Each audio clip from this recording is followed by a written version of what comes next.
اللہ کے رسول صلی اللہ علیہ وسلم ارشاد فرماتے ہیں اولہ رحمہ وأوسطه مغفرة وآخره عتق من النيران۔ رمضان المبارک کے کل 3 عشرے ہیں۔ پہلا عشرہ رحمت کا ہے، عشرہ رحمت ہے۔ دوسرا عشرہ مغفرت کا ہے، عشرہ مغفرت ہے۔ اور تیسرا عشرہ نجات کا ہے، عشرہ نجات ہے۔ تو ابھی ہم لوگ عشرہ مغفرت کے اندر داخل ہیں، تو ہمیں چاہیے کہ ہم زیادہ سے زیادہ یہ وظیفہ پڑھیں، استغفر اللہ ربی من کل ذنب اذنبتہ واتوب الیہ لا الہ الا اللہ محمد الرسول اللہ صلی اللہ علیہ وسلم۔ زیادہ سے زیادہ اس عشرہ مغفرت میں یہ وظیفہ پڑھیں، استغفر اللہ ربی من کل ذنب واتوب الیہ، استغفر اللہ ربی من کل ذنب واتوب الیہ۔ ایک حدیث میں ہے کہ ایسا شخص بڑا محروم ہے اور بڑا ذلیل و خوار ہے اور بڑا بدقسمت ہے کہ جس نے رمضان کا مہینہ پایا اور اس کے باوجود بھی اس کی مغفرت نہ ہوئی۔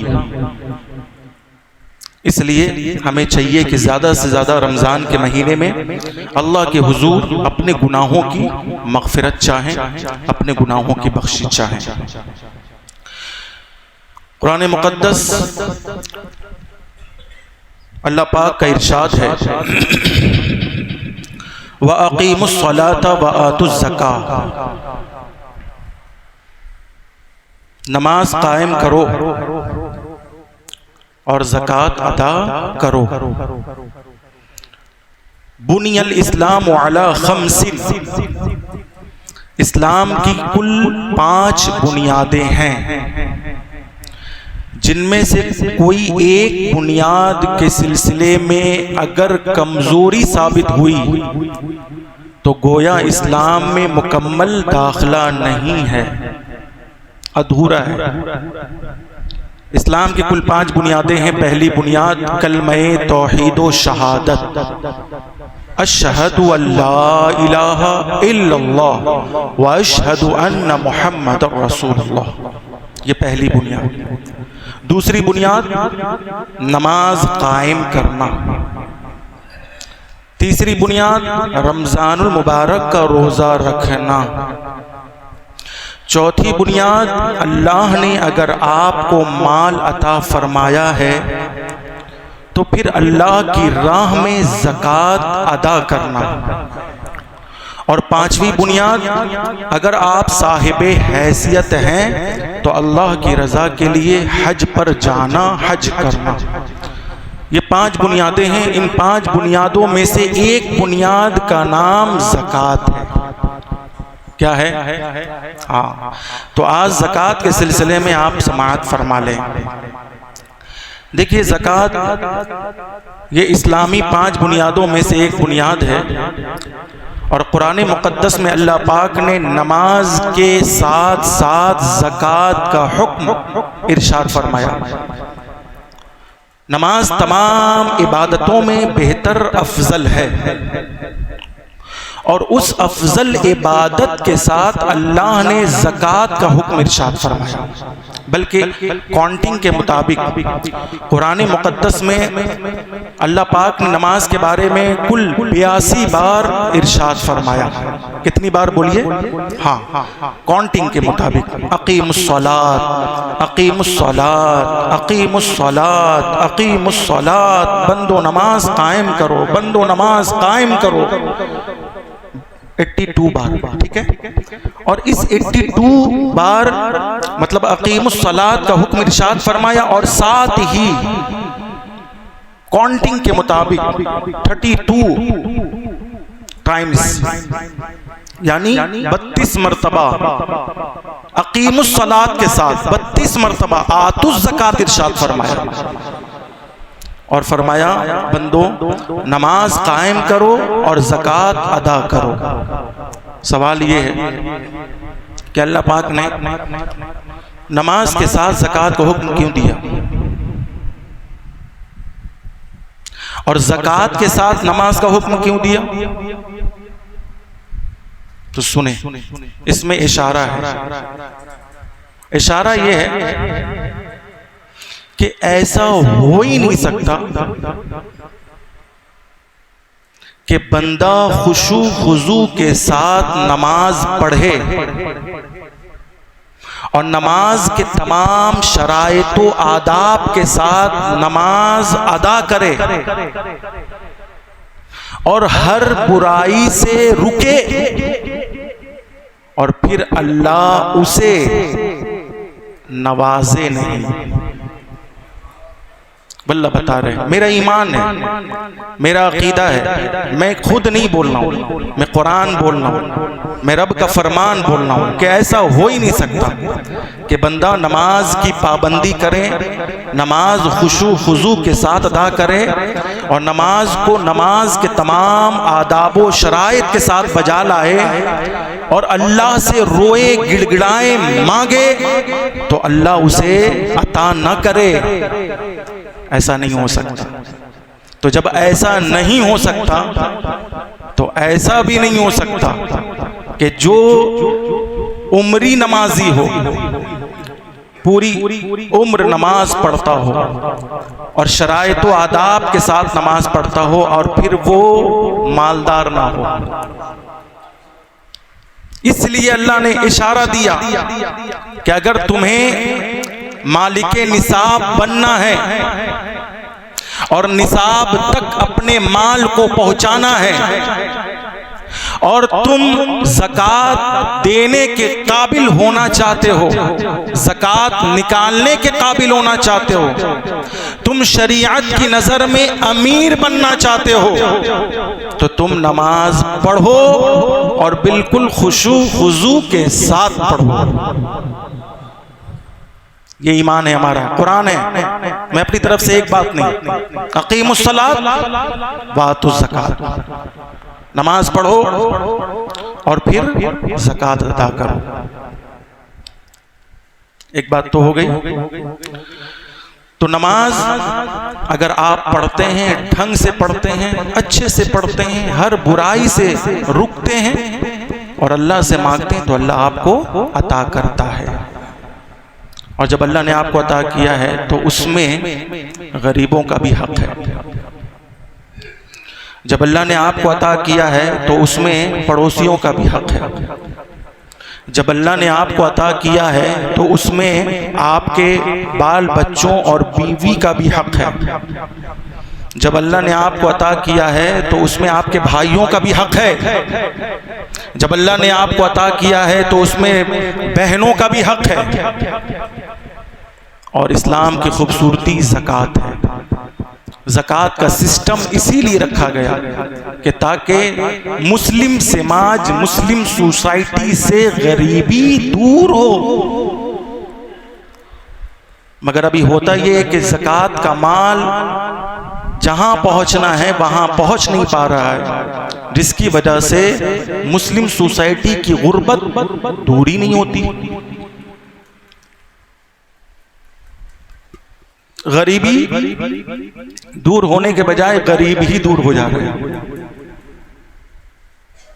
یہی ہو رہا نا بھائی. اسلام کو پڑھیے، اسلام پر عمل کیجیے.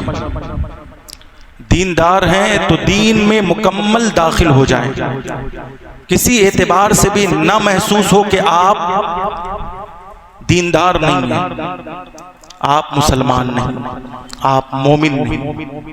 ہر اعتبار سے اپنے آپ کو دین میں داخل کیجیے، ہر اعتبار سے، ہر جہت سے داخل ہو کیجیے، تاکہ کبھی کوئی سوال آ جائے تو اس کا صحیح طریقے سے آپ جواب دے سکیں، قرآن و حدیث کی روشنی میں جواب دے سکیں کہ اسلام میں زکوٰۃ کا سسٹم کیوں ہے.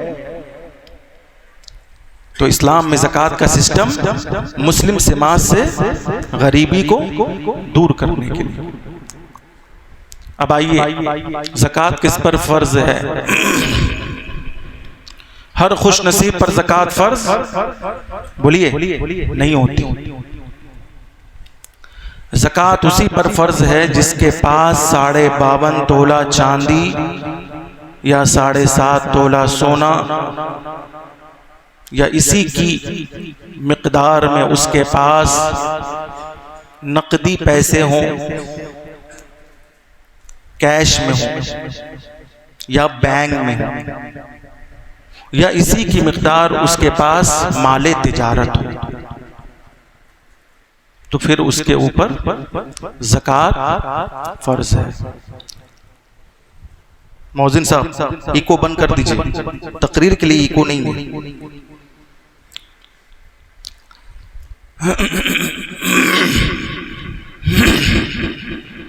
درود شریف پڑھے، اللہم صلی علی محمد وعلی آل محمد کما تحب و ترضی بأن تصلی علیہ الصلاۃ والسلام علیک یا رسول اللہ۔ تو مال تجارت پر زکوٰۃ بولیے فرض ہے، سونے چاندی پر زکوٰۃ فرض ہے، کیش میں زکوٰۃ فرض ہے۔ آپ نے اگر کسی کو قرض دے رکھا ہے تو اس پر بھی زکوٰۃ بولیے فرض ہے۔ اگر کہیں آپ کا پیسہ پھنس گیا ہے تو اس پر بھی اگر ملنے کی امید ہے اور یقین ہے تو اس پر بھی زکوٰۃ فرض ہے۔ سمجھ رہے ہیں آپ؟ بہرحال یہ مسئلہ مسائل بتانے کی جگہ نہیں ہے، ٹھیک ہے، بس مختصر سمجھیں کہ زکوٰۃ بہرحال کس پر فرض ہے؟ حاجت اصلیہ کے علاوہ اگر کسی کے پاس موجودہ دور میں 52.5 تولہ چاندی کی مقدار کے برابر 52.5 تولہ چاندی، 7.5 تولہ سونا تو بہت مشکل ہے، ٹھیک ہے، اس کو ابھی رہنے دیجیے، کیونکہ ہے 52.5 تولہ چاندی ہو یا 7.5 تولہ سونا ہو، دونوں ہوں تو دونوں میں زکوٰۃ ہے، ٹھیک ہے۔ اور اگر دونوں نہیں ہیں، دونوں میں سے ایک ہے تو پھر ایک پر کچھ لوگ یہ سوچتے ہیں نہیں دونوں ہو نا تبھی زکوٰۃ ہے، بہت اچھی سوچ ہے اس کی بھی، دونوں ہو تو ہی زکوٰۃ ہے۔ نہیں، کیا ہے کہ 52.5 تولہ چاندی ہو یا 7.5 تولہ سونا ہو یا ان میں سے کوئی بولیے ایک ہو تو اس پر کیا ہے؟ زکوٰۃ ہے۔ اب 7.5 تولہ سونے کے حساب سے تو کوئی بہت مشکل سے پہنچتا ہے، لیکن اگر 52.5 تولہ چاندی کے حساب سے اگر کوئی اس موجودہ دور میں پہنچ گیا، مثال کے طور پہ اس کا جو دام ہے 52.5 تولہ چاندی کا جو دام اور قیمت ہے موجودہ دور میں 65,000 روپے ہے۔ کتنے بولیے؟ سب مل کر بولیے 65,000 روپے ہیں۔ تو اب اگر کسی کے پاس 65,000 روپے ہیں، ٹھیک ہے، تمہارے پاس تو بہت ہوگا، 65,000 روپے ہیں، ٹھیک ہے، تو اس پر زکوٰۃ سب مل کر بولیے فرض ہے۔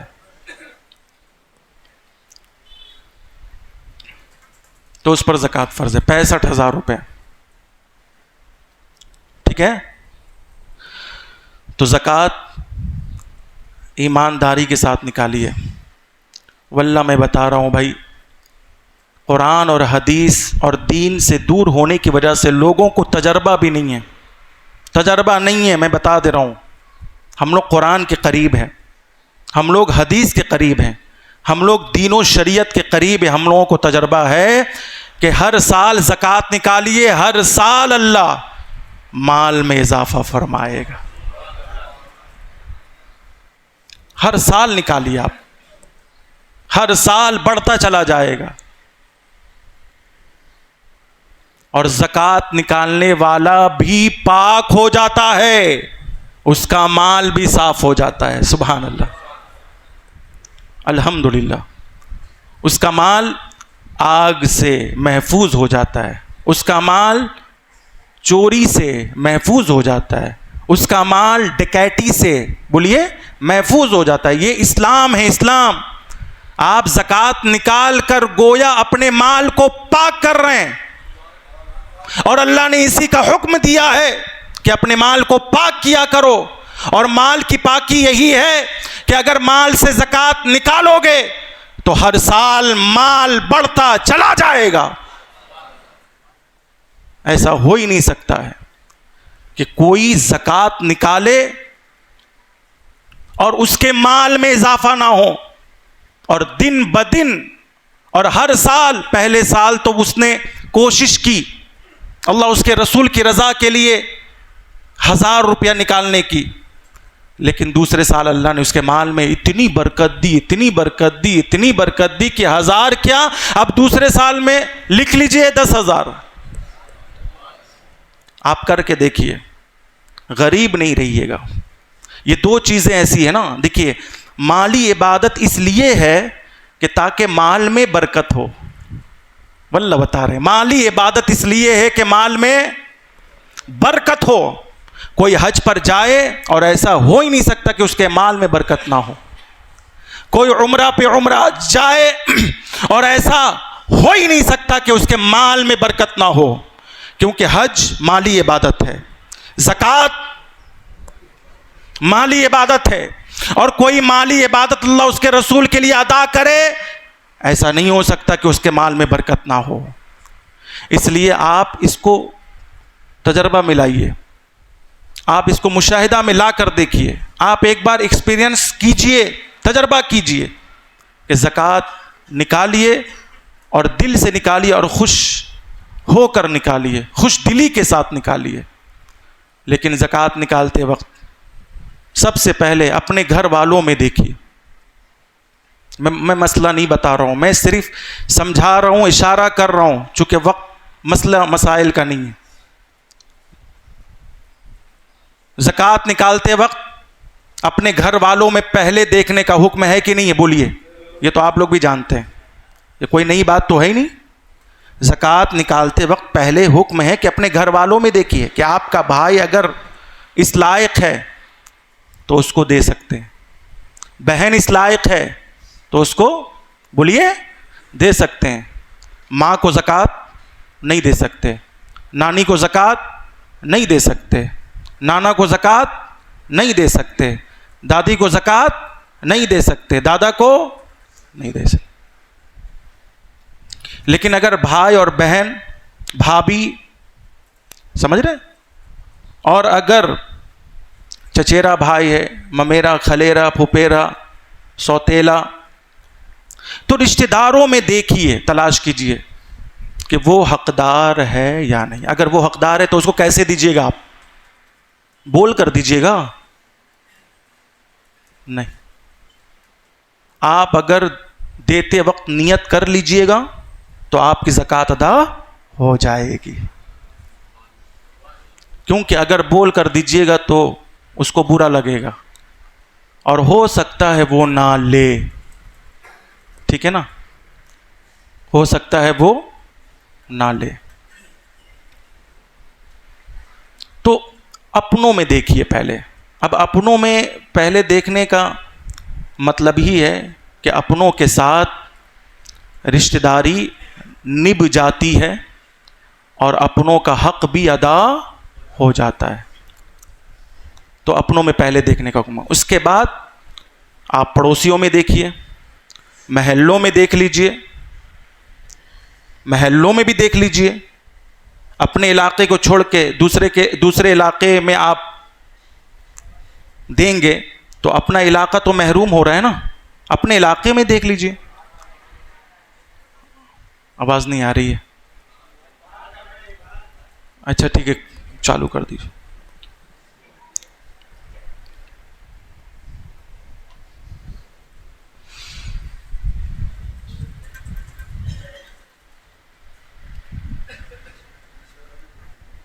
ٹھیک ہے.